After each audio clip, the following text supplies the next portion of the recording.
Et le réveil est difficile ce matin pour la gauche, parti divisé pour ces élections. Elle en paye aujourd'hui le prix. Une lourde défaite. Bonsoir Jacques Benzakoun. Bonsoir. Merci d'être avec nous, directeur départemental adjoint à la Nouvelle République. Alors, on en a parlé de cette défaite. C'est une défaite ce soir pour toutes les composantes de la gauche, pas seulement pour le parti au gouvernement. Oui, moi j'allais dire qu'avec des amis pareils, la gauche n'a pas besoin d'ennemis. Ce soir encore, au lendemain de cette défaite cuisante, où il est temps de réfléchir à la reconstruction. Les coups pleuvent, les appels à la débauche aussi. Donc effectivement, je pense que pour l'instant ils sont sous le choc. C'est vrai que 4 sièges, c'est rien du tout, c'est ridicule quand on pense qu'ils ont failli se retrouver sans aucun siège à quelques voix près. Donc, ça veut dire que personne n'est sorti gagnant de ces divisions? Non, ni la gauche traditionnelle, ni l'autre gauche qui peut peut-être se réjouir aujourd'hui d'avoir été influente puisqu'elle a empêché certains candidats qui étaient bien placés.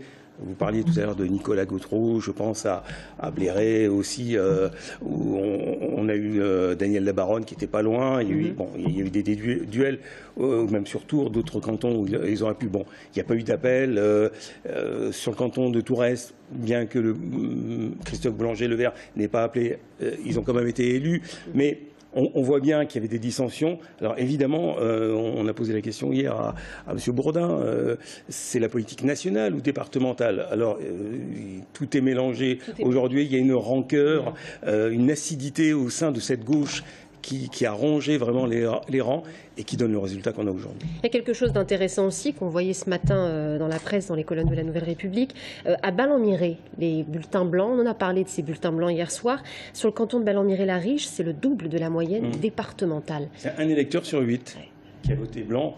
En même temps, on peut comprendre. À Ballon-Miré, on a eu 2 candidats socialistes, un officiel, un dissident, qui se sont bagarrés. Bon, les électeurs ne s'y retrouvent pas. Ce soir, on a sur le blog d'Alain Michel, il a 6 pages où il déverse sa rancœur contre la direction.